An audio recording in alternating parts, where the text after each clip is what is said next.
Very good morning to everyone. I am Gaurav Gupta. I come back again with a new lecture, and this lecture is for class 11 chapter number 7, and the name of the chapter 7 is permutation and combination. This chapter is very important for your board exam as well as your competitive exam. Many of the chapter class 11th as well as class 12th depends on this chapter. So I want to try to clear every concept behind this chapter. So please be connected with my lecture. Don't miss any point. Before to start the video, I request to everyone, please listen to me carefully and watch the video from starting to the end. Now please look at the board. Class 11 chapter number 7, and the name of the chapter 7 is permutation and the combination. Actually, what is the basic meaning of the permutation and the combination is what? Combination and permutation are the same thing, but a little difference between them. And what is the difference between them? Most of the student will confuse, because क्योंकि दोनों के दोनों topic क्या है, closely related to each other. जो उनके बीच का difference है वो फाइंड आउट करना, उसके लिए आपको अपने कॉन्सेप्ट क्लियर करने होंगे. यदि आपके कॉन्सेप्ट क्लियर है तो आप इस टॉपिक को समझ सकते हो. अदरवाइज ये टॉपिक क्या बन जाता है, लिटिल बिट कंफ्यूजिंग टॉपिक बन जाता है. कैसे बनेगा इसको इजी टॉपिक, वो हम डिस्कस करेंगे. तो हम ये टॉपिक जो स्टार्ट कर रहे हैं फ्रॉम द एलिमेंट मैथमेटिक्स से स्टार्ट कर रहे हैं, और जितने भी क्वेश्चंस आपके एनसीईआरटी के हैं वो सारे क्वेश्चन इसमें इन्वॉल्व है. बट प्रैक्टिस के लिए आपको इस मैथ में आपको हजारों क्वेश्चंस एक्स्ट्रा मिलेंगे. तो please do refer this book for your more and more practice. क्योंकि एनसीईआरटी में इतने क्वेश्चंस नहीं है, इतनी प्रैक्टिस नहीं हो पाएगी, तो इस बुक को रेफर करिए फॉर योर प्रैक्टिस के लिए. तो सबसे पहले परमुटेशन एंड कॉम्बिनेशन स्टार्ट नहीं होता आपका. स्टार्टिंग होने से पहले सबसे पहले एक थ्योरम को आपको क्लियर करना होता है. वो थ्योरम क्या है? Fundamental principle of counting. तो परमुटेशन और कॉम्बिनेशन तो ये आपकी थर्ड एक्सरसाइज से स्टार्ट होगा. तो उसको कॉन्सेप्ट बनाने के लिए आपको स्टार्टिंग यहाँ से करनी होगी. तो मैं यहाँ से स्टार्ट करूंगा. एलिमेंट मैथमेटिक्स में ये आपकी फर्स्ट एक्सरसाइज है. क्या है आपकी theorem? Fundamental principle of counting. अब आपको ये चीज समझनी है कि ये क्या चीज है, फंडामेंटल प्रिंसिपल ऑफ काउंटिंग. इसके लिए हमने डेफिनेशन लिखी हुई है, इसकी स्टेटमेंट लिखी हुई है, इसको रीड करिए. इफ एन इवेंट, यदि कोई एक इवेंट ए है, can occur in M different veg, मतलब कोई एक ऐसी चीज है उसको यदि आप अरेंज कर सको तो उसको अरेंज आप एम वेज में अरेंज कर सकते हो. इट मीन्स क्या है, कोई ऐसी चीज है जिसको आप 5 वेज से अरेंज कर सकते हो, उसको 10 वेज से अरेंज कर सकते हो. It means permutation combination basically based of arrangement of the elements. तो आपको अरेंजमेंट देखनी है, पॉसिबल वेज देखने हैं कि कैसे आप उन सब चीज को अरेंज कर सकते हो. तो इसलिए यहाँ पे हम बात कर रहे हैं किसी भी इवेंट ए की, कि वो कितने टाइप से आप उसको अरेंज कर सकते हो. वो क्या है? M different veg. Following which another event, तो वो इवेंट्स एक सिंगल इवेंट नहीं है, वो फॉलो करता है सेकंड इवेंट्स को भी. इसका मतलब जो अरेंजमेंट कर रहे हो वो ओनली ए इवेंट्स पे डिपेंड नहीं करता, क्योंकि अरेंजमेंट आपको ए और बी दोनों को कंबाइन करके अरेंजमेंट करना है. इट मींस वो इवेंट फॉलो किसको करता है? अनदर इवेंट को फॉलो करता है, दैट इज कॉल्ड बी. और B is called the independent of A. लेकिन बी ए पे डिपेंड नहीं करता. इस चीज को समझिए. मैं क्या कहना चाह रहा हूं, यहाँ दो इवेंट्स की बात कर रहा हूं, A events and B events. A events को कितने वे से आप अरेंज कर सकते हो यदि आप सेपरेटली अरेंज करते हो. ऐसे ही एक बी इवेंट है, उसको भी आप सेपरेटली अरेंज कर सकते हो. तो A and B are the independent events है. तो लेकिन दोनों को कंबाइन करके आपको किसी चीज का अरेंजमेंट करना हो तो कैसे फाइंड आउट करेंगे? वो किससे फाइंड आउट करते हैं? Using principal of counting. इसलिए यहाँ पे क्या कहा कि यदि कोई इवेंट ए है जो फॉलो करता है दूसरे इवेंट को बी को, लेकिन वो इवेंट क्या है? इंडिपेंडेंट है.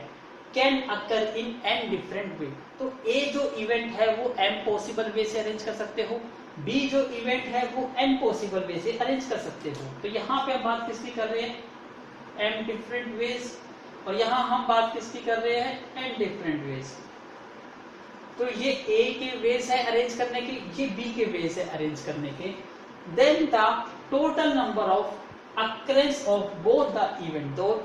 बोथ द इवेंट का मतलब क्या? ए और बी दोनों एक टाइम पर हो, तो दोनों को होने का जो अकरेंस है उनका दोनों का जो कंबाइंड अरेंजमेंट है इन द गिवन ऑर्डर. इस किस ऑर्डर में होगा? वो होगा m क्रॉस n। इसका मतलब सबसे पहले m अरेंज होगा, फिर मल्टीप्लाई में n, तो ये हो जाएंगे आपके टोटल नंबर ऑफ वेज। अब इसको हम समझने के लिए बहुत सारे क्वेश्चंस करेंगे, इससे आपका माइंड क्लियर हो जाएगा। इसके लिए आपको याद रखना है जो फंडामेंटल प्रिंसिपल ऑफ काउंटिंग है, इसका एक और नाम है प्रिंसिपल ऑफ एसोसिएशन। तो आप इससे कंफ्यूज मत होइए कि इन दोनों को अलग अलग कहा जाता है, फंडामेंटल प्रिंसिपल ऑफ काउंटिंग है, फंडामेंटल प्रिंसिपल ऑफ एसोसिएशन, बहुत आता सेम। अब क्वेश्चंस जो समझने हैं वो क्वेश्चन जस्ट ओनली 2 लाइंस के, या मैं कह सकता हूँ जो क्वेश्चंस यहाँ स्टडी करोगे जस्ट ओनली सिंगल लाइंस में आप उसको आंसर दे सकते हो। और ये भी कह सकता हूँ कि आपको विदाउट पेन एंड पेपर भी इन क्वेश्चन को सॉल्व कर सकते हो। तो इतने स्मॉल क्वेश्चंस है, लेकिन जब तक उसका मीनिंग क्लियर नहीं होता, आपको स्टेटमेंट समझ नहीं आती, तब तक ये क्वेश्चन आप सॉल्व भी नहीं कर पाओगे। यदि आपने कुछ रट्टाफिकेशन करने की कोशिश की, समझने की कोशिश नहीं की, तो डेफिनेटली ये टॉपिक आपके लिए सबसे कंफ्यूजिंग और सबसे टफ टॉपिक बन जाएगा। और जब आपको कॉन्सेप्ट समझ आ गया, आपको बेसिक अंडरस्टैंडिंग आ गई, तो ये क्वेश्चन आप without pen and paper solve कर सकते हो। तो आई होप आपको बेसिक मीनिंग क्लियर हुआ होगा। अब हम स्टार्ट करते हैं अपनी एक्सरसाइज का, तो please make a note this. Now look at the board. अब क्वेश्चन ध्यान से समझिएगा, मीनिंग क्लियर हो गया तो ये सिर्फ थोड़ी सी 2 लाइन में ही आंसर आ जाएगा। कैसे, देखिए, in a railway compartment 6 seats are vacant. एक रेलवे कंपार्टमेंट है, उसमें 6 सीट वेकेंट है। मैं डायग्राम की हेल्प से बनाना चाहूंगा, अगर आपने डायग्राम से समझ जाते हो तो इट्स वेरी बेटर। एक कंपार्टमेंट है, ये रेलवे कंपार्टमेंट है, इसमें कितनी सीट्स वेकेंट है? 6 सीट्स आर वेकेंट। इसका मतलब यहां मैं 6 सीट बना देता हूं, 1 2 3 4 5 और 6। 1 2 3 4 5 6, ये क्या है हमारी सीट्स है, ठीक है। अब कहते हैं how many ways can the 3 passenger sit on them. तो यहां पे क्या है, आपके 3 पैसेंजर्स है और उनको क्या है, यहाँ सीट ऑक्यूपाई करनी है। तो डायग्राम की हेल्प से देखिए कितना एंटरटेनमेंट होगा, आपको मजेदार आएंगे क्वेश्चंस। कैसे, देखिए यहाँ पे मान लो ये गेट है, ये आपका घर है, घर में आपके पास 6 चेयर बिछी हुई है, 6 चेयर्स है, और यहाँ पे 3 पैसेंजर की बजाय 3 आपके क्या आ गए, फ्रेंड्स आ गए। तो आप कहते हो हमने 3 फ्रेंड्स के लिए, 3 फ्रेंड्स के लिए आपने कितनी चेयर बिछाई हुई है, 6 चेयर्स। तो जब आपका फर्स्ट फ्रेंड आएगा, यदि फ्रेंड्स नहीं समझ आ रहा तो इसी में समझिए ध्यान से, तो यहाँ पे कंपार्टमेंट में 6 चेयर है यहाँ पर, तो यहाँ पे 3 पैसेंजर है। अभी 3 पैसेंजर कितने वेज से यहाँ पर बैठ सकते हैं, ये चीज आपको बतानी है। तो ध्यान से समझिए, सबसे पहले एक पैसेंजर को भेजिए, यहां से एक पैसेंजर आता है और वो यहाँ बैठेगा।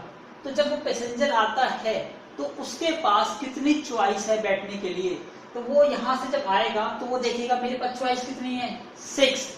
तो 6 में से वो कोई भी चॉइस पे बैठ सकता है, इट मींस वो कहीं पर भी बैठ सकता है। तो उसके पास चॉइस कितनी है, 6। इसका मतलब 6 मल्टीप्लाई। अब जो फर्स्ट पैसेंजर आया है वो कोई ना कोई सीट तो ऑक्यूपाई करेगा, मैं उसको लेट मान लेता हूं, लेट मान लेता हूं। ये सीट उसने क्या करी, ऑक्यूपाई कर ली, फर्स्ट सीट ऑक्यूपाई कर ली। अब सेकंड पैसेंजर आएगा, अब सेकंड पैसेंजर जब आके देखेगा तो उसके पास कितने स्पेस है, 1 2 3 4 5। तो उन 5 स्पेस में से वो किसी भी पोजीशन में बैठ सकता है। इसका मतलब सेकंड पैसेंजर के लिए कितने चेयर्स अवेलेबल है, 5।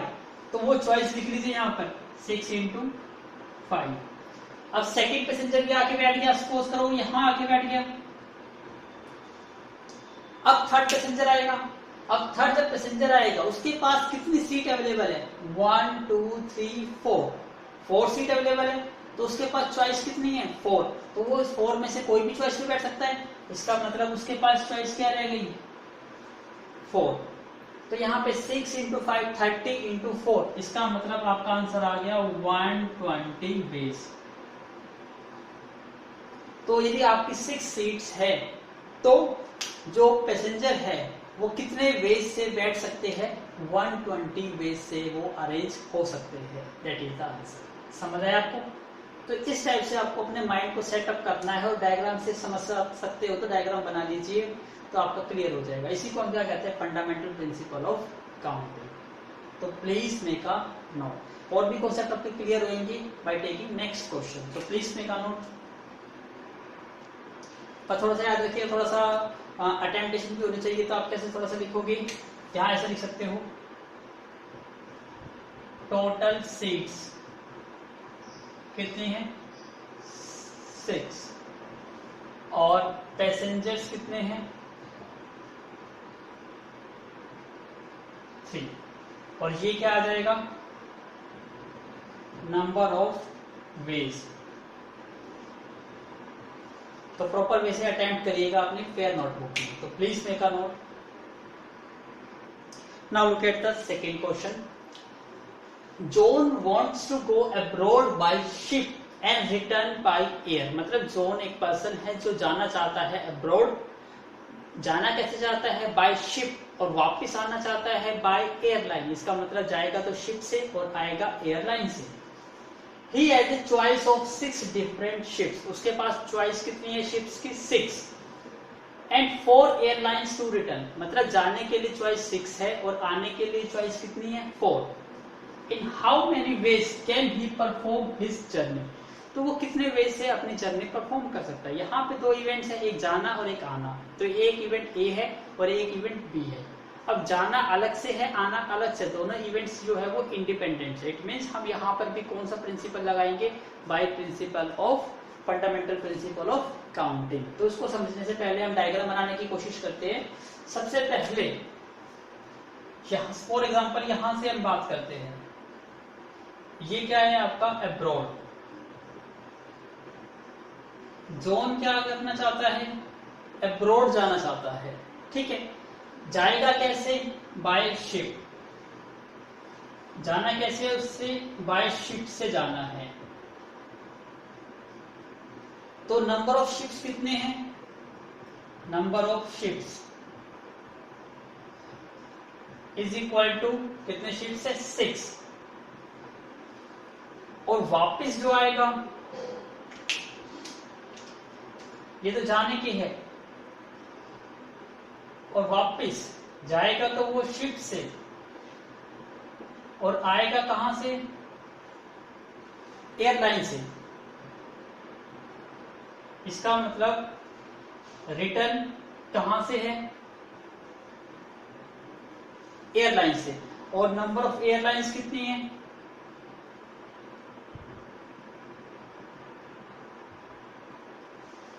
4। अब आपको क्या फाइंड आउट करना है, number of total number of ways. तो अब यहां पे हम क्या यूज करेंगे, bye fundamental principle of counting.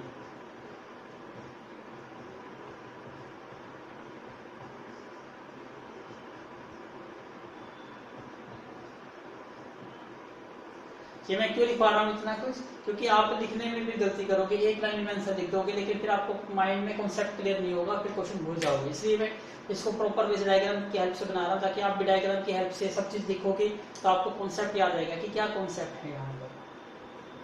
अब देखिए, नंबर ऑफ वेज निकालने जा रहे हैं। सबसे पहले जोन को जाना है अब्रॉड। कैसे जाएगा, शिप। तो शिप में कितने शिप्स है उसके पास 6, तो वो किसी भी शिप से जा सकता है। इसका मतलब जोन के पास कितनी चॉइस है, शिप्स 6, तो वो 6 में से कोई भी एक चॉइस पे जा सकता है। तो नंबर ऑफ शिप्स कितने हो गए 6, तो नंबर ऑफ यही वेज बन जाएंगे मल्टीप्लाई। अब वो अब्रॉड पहुंच गया, अब उसे वापस आना है। यहां से जब वो वापस आएगा तो उसके पास आने का वे कौन सा है, एयरलाइंस। तो उसके पास अवेलेबल चॉइस कितनी है एयरलाइंस की, 4, तो वो किसी भी एयरलाइन से आ सकता है। तो उसके पास कितने वेज है वापस आने के, 4। It mean 6 into 4। तो आपका आंसर कितना आ गया, 24 ways. That is the final answer. तो please make a note. Now look at the board question number 3। समझिए क्वेश्चन में क्या कहा। इन ए मंथली टेस्ट, एक मंथली टेस्ट होना है, the teacher decides that there will be 3 questions. Teachers ने decide करने हैं, 3 क्वेश्चन डिसाइड करने हैं मंथली टेस्ट के लिए। 1 फ्रॉम ईच एक्सरसाइज, 7, 8, 9 मतलब आपका एक टेस्ट होगा, मंथली टेस्ट, वहां पे आपको 3 एक्सरसाइज दी गई है। इसका मतलब हम बात कर रहे हैं सॉल्यूशंस की। हमारे पास नंबर ऑफ एक्सरसाइज कितनी एक्सरसाइज है? 3। कौन कौन सी एक्सरसाइज है? 7, 8 और 9, 3 एक्सरसाइज है। और क्या कहा कि 1 from each of the exercise, तो सभी में से एक एक क्वेश्चन देना है। इसका मतलब 7 जो चैप्टर एक्सरसाइज है इसमें से भी आपका जो क्वेश्चन आएंगे, यहां से भी 1 क्वेश्चन पूछा जाएगा, इस एक्सरसाइज से भी 1 क्वेश्चन पूछा जाएगा, और इस एक्सरसाइज से भी आपसे क्या है 1 क्वेश्चन पूछा जाएगा। क्लियर है? अब कहता है कि there are 12 question in the exercise 7। तो ये एक्सरसाइज थी आपकी। इस एक्सरसाइज 7 में क्वेश्चन कितने हैं? तो इसको मैं थोड़ा सा यहां रख कर देता हूं, पहले बाद में करते हैं। इन एक्सरसाइज 7 में क्वेश्चन कितने हैं? 12। इन एक्सरसाइज 8 में 18 क्वेश्चन इन द एक्सरसाइज 8, तो 18 क्वेश्चन एक्सरसाइज 8 में है, and 9 question in the exercise 9, और 9 क्वेश्चन किसमें है? 9 एक्सरसाइज में से। और सिलेक्ट कितनी करनी है? Only 1 question from each. तो हमें सिलेक्ट कितना करना है? 1 क्वेश्चन फ्रॉम ईच एक्सरसाइज। सभी एक्सरसाइज में से एक ही क्वेश्चन लेना है। तो सबसे पहले जैसे मैं टीचर हूं, तो मैं सबसे पहले एक क्वेश्चन लेना चाह रहा हूं। पहले सबसे पहले मैं क्वेश्चन 1 लिखूंगा। तो मैं चैप्टर 7 को ओपन करता हूं। तो चैप्टर 7 को ओपन करते टाइम मैं जब क्वेश्चन लिखूंगा तो मेरे पास चॉइस कितनी है? एक्सरसाइज 7 में कितने क्वेश्चन है? 12। तो मैं 12 में से कोई भी एक क्वेश्चन ले सकता हूं। इसका मतलब मेरे पास नंबर ऑफ वेज कितने आ गए? नंबर ऑफ वेज कितने आ गए? 12। 12 में से कोई भी क्वेश्चन ले सकता हूं। जब मैं 12 में से कोई एक क्वेश्चन ले लूंगा, फिर मैं सेकंड एक्सरसाइज ओपन करूंगा 8, इसमें से भी मुझे एक क्वेश्चन देना है। तो मेरे पास चॉइस कितनी है? 18 क्वेश्चन। तो 18 में से मैं कोई एक क्वेश्चन दूंगा, तो मेरे पास चॉइस कितनी हो गई? 18। फिर मैं नेक्स्ट एक्सरसाइज ओपन करूंगा 9, इसमें कितने क्वेश्चन है? 9, लेकिन सिलेक्ट तो मुझे एक ही क्वेश्चन देना है एग्जाम में, तो कितनी चॉइस है मेरे पास? 9। अब इसकी मल्टीप्लाई कर लीजिए। हाँ, 12 8 से कितना हो गया? 96। हाँ, 12 8 से 96 और कैरी 9, 12 और 9 कितना हो गया? 21 मल्टीप्लाई 9, 9 6 54 और 9 और 5 14 1 18, तो आपका आंसर आ जाएगा 1944। That is the final answer. तो बाय हर एक में लिखने का by principle of fundamental principle of counting, इसको लिखना जरूरी है। तो हमेशा लिखेगा करिए 5 fundamental principle of counting by FTC। So please make a note. Now look at the board question number 4. कहते हैं there are 4 routes between Delhi to Mumbai. इसका मतलब क्या है?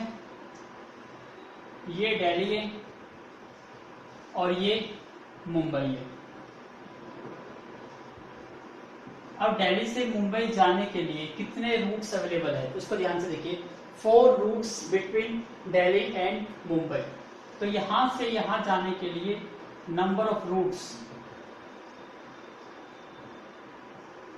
कितने हैं आपके? 4। फिर क्या कहता है? इन हाउ मेनी वेज, कितने वेज से can a man go from Delhi to Mumbai जाएगा एंड रिटर्न इट, और वापस आएगा। और इसमें करने के लिए उसने कहा कि any of the route is taken. इसका मतलब इसको जाना भी है और आना भी है। तो कितने वेज से जाना आना हो सकता है आपको सोचना है। तो सबसे पहले हम फर्स्ट पार्ट करेंगे। फर्स्ट पार्ट यहीं पे लिख देते हैं। पहला क्या है? Any of the route is taken. मतलब जब आप दिल्ली से मुंबई जाओगे तो कितनी चॉइस है आपके पास? 4 रूट्स है। इसका मतलब यहां से यहां टोटल रूट्स कितने हैं? 4। तो आप किसी भी एक रूट से जा सकते हो। इट मीन्स चॉइस कितनी है 4 मल्टीप्लाई। और ये कहा है any of the route is taken. और अब यहां पहुंच गए आप, अब यहां से आपको वापसी आना है, तो वापसी आने के लिए भी आप यहां से कोई भी रास्ता भी जा सकते हो।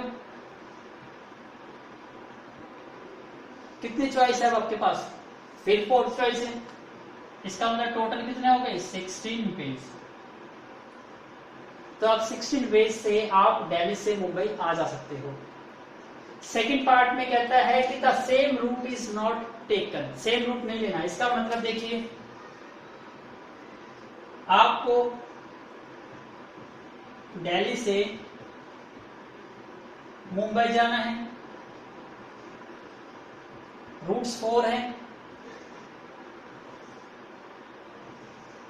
फर्स्ट 2 3 4। इसका मतलब जब जाओगे तो आपके पास चॉइस कितनी होगी, जाने के लिए चॉइस कितनी है, तो हम यहां पे क्या निकाल रहे हैं नंबर ऑफ वेज। जाने के लिए चॉइस कितनी है 1 2 3 4 मल्टीप्लाई। लेकिन जिस रास्ते से जाओगे वापस उस रास्ते से नहीं आना। इसका मतलब क्या है, जब यहाँ पे आप पहुंच जाते हो और वापसी आओगे तो वापसी आने के लिए आप रास्ते 1 से गए होंगे तो यहाँ से वापस नहीं जा सकते। इसका मतलब जिस भी रास्ते से आप गए होंगे उससे वापस नहीं आ सकते, तो चॉइस 1 कम हो गई। तो चॉइस कितनी रह गई अब आपकी वापस आने की 4। इसका मतलब 4 into 3 कितना आ गया 12 वेज। तो याद रखिए ये क्या है, ये गो जाने की है और ये क्या है रिटर्न वापसी आने की। इसमें 4 गो जाने की है और रिटर्न कितने आने की है 3। तो जाने के कितने वेज 4, आने के कितने वेज 3, तो 4 into 3 कितना हो गया 12 वेज। तो 12 वेज आपका सेकंड आंसर और 16 वेज आपका फर्स्ट पार्ट का आंसर। तो आई होप आपको ये चीज समझ आई होगी, माइंड में कॉन्सेप्ट क्लियर हो गया होगा। तो please make a note. Now look at the board question number 5। From A committee of 8 person, मतलब 8 मेंबर्स है, in how many veg can be choose a chairman and A vice chairman. तो 8 member में से आपको 2 choose करने हैं, एक chairman को चूज करना है और एक वाइस चेयरमैन को चूज करना है। 1 person can not hold more than 1 position, मतलब एक पर्सन ना तो चेयरमैन और वाइस चेयरमैन दोनों नहीं बन सकता, ये कंडीशन है। इसका मतलब क्या है, फॉर एग्जाम्पल मैं टीचर्स पे ही ले लेता हूं। जो टोटल कमेटी में टीचर्स है वो 8 पर्सन है। इसका मतलब जो टोटल मेंबर्स है वो कितने मेंबर्स है 8 मेंबर्स। ठीक है, हमें चूज क्या करना है 1 चेयरमैन एंड 1 वाइस चेयरमैन।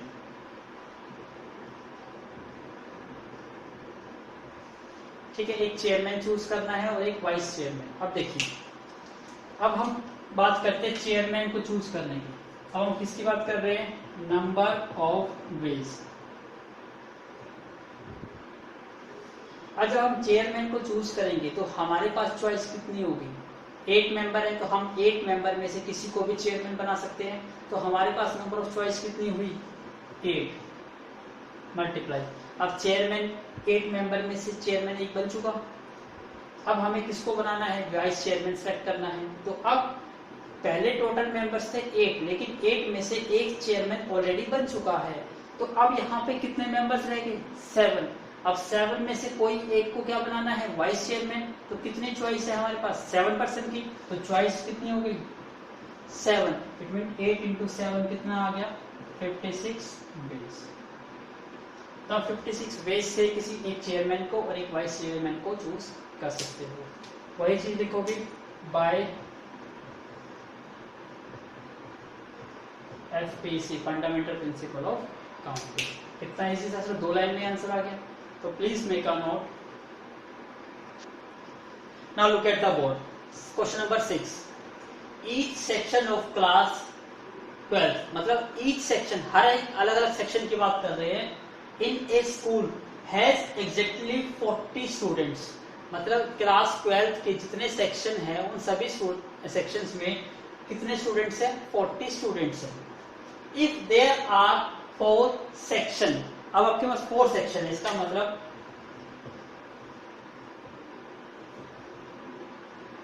हम ये बात कर रहे हैं सेक्शंस की बात कर रहे हैं, तो section first, section second, section third, section fourth, ठीक है। यहां पे हम बात किसकी कर रहे हैं? Number of sections. तो नंबर ऑफ सेक्शंस कितने हैं? 4। अब हम बात कर रहे हैं नंबर ऑफ स्टूडेंट्स की। नंबर ऑफ स्टूडेंट्स, इसमें भी कितने स्टूडेंट्स हैं? 40। यहां भी कितने स्टूडेंट्स हैं? 40। सभी सेक्शंस में कितने स्टूडेंट्स हैं? 40 स्टूडेंट्स हैं। अब आगे पढ़िए। इन how many veg can a set of 4 student, आपको एक सेट सिलेक्ट करना है। यहां पे हम एक सेट सिलेक्ट करेंगे, सेट ऑफ 4 स्टूडेंट्स का, 4 स्टूडेंट्स का एक सेट सिलेक्ट करना है।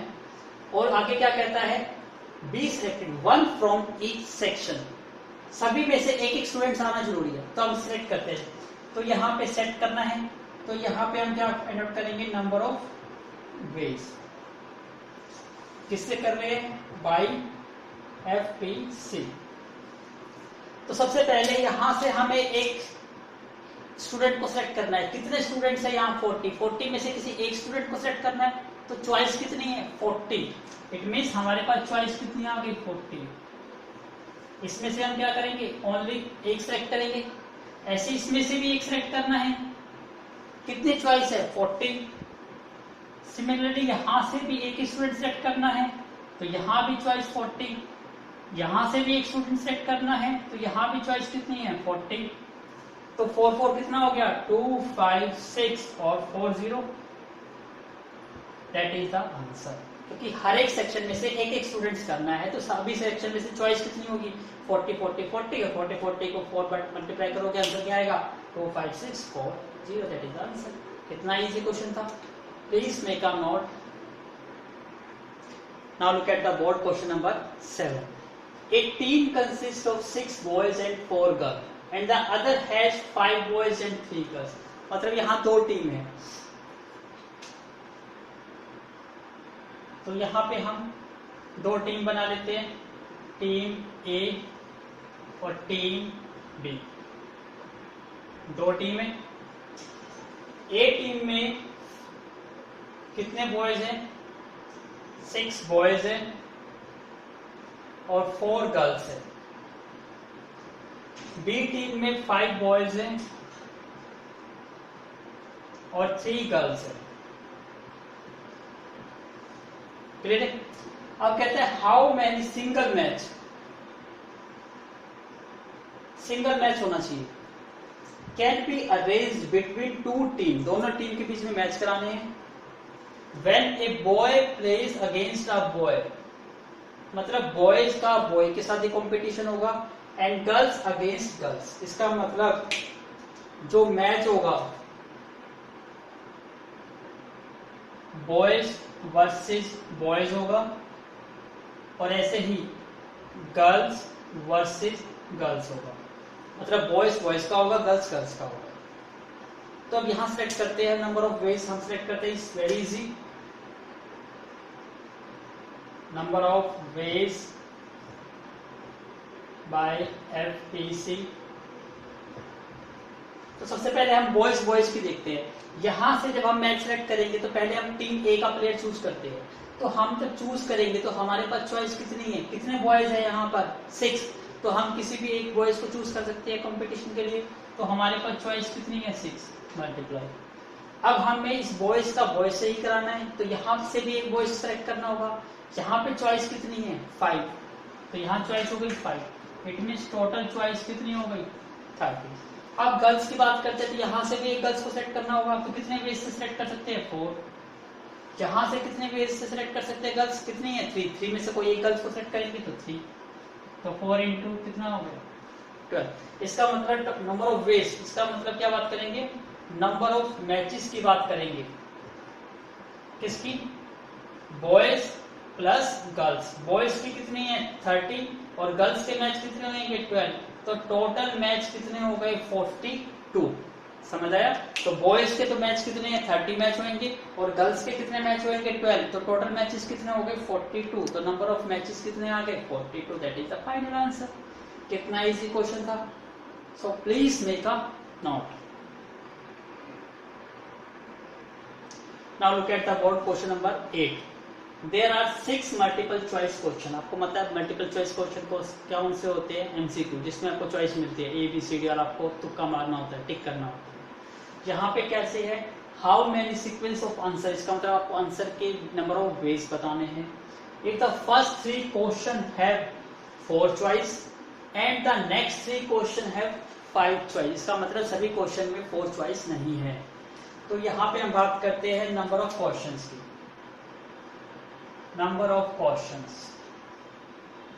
कितने आपके 6 मल्टीपल चॉइस क्वेश्चन है MCQ। इस 6 में से मैं इसको नंबरिंग दे देता हूं। जब मैं इनकी नंबरिंग की बात करता हूं तो ये first question, second question, third question, fourth question, fifth question और सिक्स्थ क्वेश्चन। ठीक है। अब ये कहता है फर्स्ट 3 क्वेश्चंस में चॉइस कितनी है 4, इसका मतलब अब हम यहाँ पे बात कर रहे हैं नंबर ऑफ चॉइसेस। तो यहाँ भी चॉइस 4 है, यहाँ भी चॉइस 4 है, यहाँ भी चॉइस 4 है, जबकि नेक्स्ट 3 क्वेश्चंस में चॉइस कितनी है 5 5 5 5। अब देखिए नंबर ऑफ पेसिस। अब आपको क्या बताना है नंबर ऑफ पॉसिबल आंसर्स, कि कितने वे से आप इसके आंसर दे सकते हो। जब आपने पहले क्वेश्चन को अटेम्प्ट करोगे तो कितने वेज आपके आते हैं 4 चॉइस है, चारों में से कोई भी आप आंसर दे सकते हो। इसका मतलब क्या है 4 चॉइस बन गई आपकी। सेकंड क्वेश्चन की बात करोगे कितनी चॉइस है अगेन 4 चॉइस, कोई भी एक आंसर दे सकते हो। ऐसे थर्ड क्वेश्चन में भी 4 चॉइस, फोर्थ क्वेश्चन में 5 चॉइस, इट मींस 5 into 5। तो 5 into 5 25 into 5 125 into 4 500 into 4 2000 2000 into 4 कितना हो गया 8000। इसका मतलब 8000 वेज से आप क्या दे सकते हो इस क्वेश्चन के आंसर दे सकते हो। समझ आया आपको कि जब आप क्वेश्चन का आंसर देते हो तो आंसर देने की 4 चॉइस है, इसमें से कोई भी टिक कर सकते हो ना, तो कितने वेज से आप आंसर दे सकते हो 4 वे से। ऐसे यहाँ भी 4 यहाँ भी 4, यहाँ 5 5, that is the final answer. तो please make a note. Now look at the board question number 9। In how many words, आपको वर्ड्स बनाने हैं विद और विदाउट मीनिंग, चाहे मीनिंग निकले या ना निकले, ऑफ द 3 डिस्टिंक्ट लेटर। अब ध्यान से समझिए, इट्स वेरी इजी। हमें 3 डिस्टिंक्ट लेटर मतलब 3 लेटर से एक वर्ड बनाना है, तो हमें यहाँ पे ब्लॉक कितना है 3। तो ये आपका फर्स्ट लेटर है, ये सेकंड लेटर और ये थर्ड लेटर। ठीक है। यहां पे हम नंबर ऑफ चॉइस की बात करते हैं। नंबर ऑफ चॉइसेस कितनी है, ये यहाँ पे क्या हो जाएंगे, जितने भी लेटर लेंगे वो सारे के सारे क्या लेने हैं डिस्टिंक्ट। डिस्टिंक्ट का मतलब अलग अलग, दैट इज डिफरेंट। तो हमें पता है सबसे पहले हम जब वर्ड्स बनाएंगे तो अल्फाबेट यूज करेंगे, और अल्फाबेट्स कितने होते हैं टोटल 26। इसका मतलब टोटल अल्फाबेट्स कह सकते हो या लेटर्स कह सकते हो, इस कितने हो गए 26। तो जब हम फर्स्ट लेटर चूज करेंगे तो हमारे पास चॉइस कितनी होगी 26। अब सेकंड लेटर जब चूज करेंगे तो सेम तो हो नहीं सकता, इसका मतलब एक चॉइस कम हो जाएगी, तो चॉइस कितनी हो गई 25। फिर एक चॉइस कम हो गई, कितनी हो गई 24। इसका मतलब आपका number of ways by FTC से क्या आ जाएगा मल्टीप्लीकेशन, 26 मल्टीप्लाई 25 मल्टीप्लाई 24, और 25 को 25 से करेंगे 625, एक कम कर दो तो 600, और 600 को 6 से करेंगे 60 60 36 और 3 और 15, इट मीन्स आंसर कितना आ जाएगा आपका 15600, दैट इज द आंसर। तो this is the total number of ways जिससे आप 3 लेटर के इतने वर्ड्स बना सकते हो। आई होप आपको समझ आया होगा, तो please make a note. Now look at the board question number 10। Same question है जो हमने 9th क्वेश्चन किया, का डिफरेंस क्या है, how many 3 letters code word. इसका मतलब आपको यहाँ पे भी वही बनाने हैं 3 लेटर की। तो ये this one is first letter, second letter, third letter. लेकिन क्या कहा, are possible using the first 10 letter. यहाँ पूरे अल्फाबेट यूज नहीं करने, आपको ओनली 10 लेटर। इसका मतलब नंबर ऑफ अल्फाबेट्स कितने हैं, 10। तो यहाँ पे हम नंबर ऑफ चॉइस की बात कर लेते हैं, नंबर ऑफ चॉइसेस। अब फर्स्ट पार्ट की बात कर रहे हैं, फर्स्ट पार्ट की। Number of letters can be repeat, मतलब आपने जो लेटर फर्स्ट पे यूज करेंगे उसको दोबारा से भी यूज कर सकते हो। इसका मतलब जब मैं यहाँ फर्स्ट लेटर चूज करूंगा तो मेरे पास कितने वेज है, 10 लेटर है, 10 में से मैं किसी भी लेटर को चूज कर सकता हूँ। इट मीन्स कितने वेज है, 10। इसमें कहा है ना, no letter can be repeated, पहला पार्ट ये, कोई भी लेटर रिपीट नहीं करना चाहिए, पहला पार्ट। इसका मतलब जिसमें से मैंने ये भी कोई लेटर यहाँ यूज किया है उसको दोबारा यूज नहीं कर सकता। इसका मतलब लेटर मेरे पास अब कितने रह गए, 9 में से कोई एक लेटर यूज कर सकता हूँ। फिर 9 में से भी एक लेटर यूज कर लिया, तो अब मेरे पास कितनी चॉइस रह गई, 8। इट मीन्स 10 × 9 × 8 कितना आ गया, 720 वेज। ऐसे सेकंड पार्ट करते हैं। सेकंड पार्ट, ये आपका फर्स्ट पार्ट था।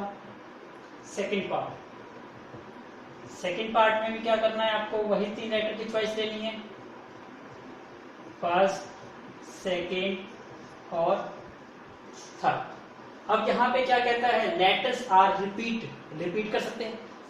तो पहला जो लेटर चूज करोगे, कितनी चॉइस आपके पास, 10 में से किसी भी एक लेटर को ले सकते हो। तो सेकंड टाइम लेटर लोगे तो वही लेटर दोबारा भी आ सकता है। इसका मतलब नंबर ऑफ लेटर्स तो सेम रहेंगे।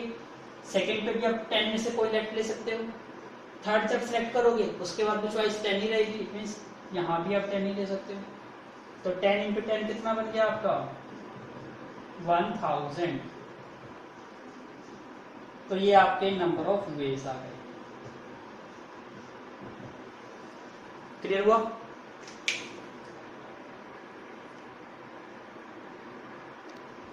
तो please do it very very carefully. हर चीज को यहाँ लिखना है और कोशिश करिएगा फेयर नोटबुक पे स्टेटमेंट भी लिखना। यदि स्टेटमेंट नहीं लिखोगे, डायरेक्ट आंसर लिखोगे तो क्वेश्चन पता ही नहीं चल पाएगा आप कर क्या रहे हो। क्योंकि ये आंसर विदाउट क्वेश्चन पॉसिबल नहीं है कि देखने वाला क्या देखेगा, कुछ भी नहीं देख सकता। तो थोड़ा बहुत आपको लिखनी होगी कि क्या क्या चीज गिवन है। जैसे मैं यहाँ लिखता हूँ एवरीथिंग, तो हम हर क्वेश्चन में पहले तो स्टेटमेंट लिखेंगे, फिर हर क्वेश्चन में जो चीज गिवन है उसको लिखेंगे, फिर इसके अकॉर्डिंग आप इसका सॉल्यूशन 2 सेकंड में दे सकते हो। आई होप आपको समझ आया होगा, आपने नोट किया होगा। So thank you once again for watching my video. हमने यहाँ तक क्वेश्चन कितने कर लिए, 10 क्वेश्चन कर लिए। और remaining question we will solve in our next video. So thank you once again for watching my video. So do more and more practice and try to do solve at yourself. तो अपने आप level पे solve करके देखिए, नहीं solve होते हैं तो आप उसको नेक्स्ट वीडियो में चेक कर सकते हैं। So thank you once again.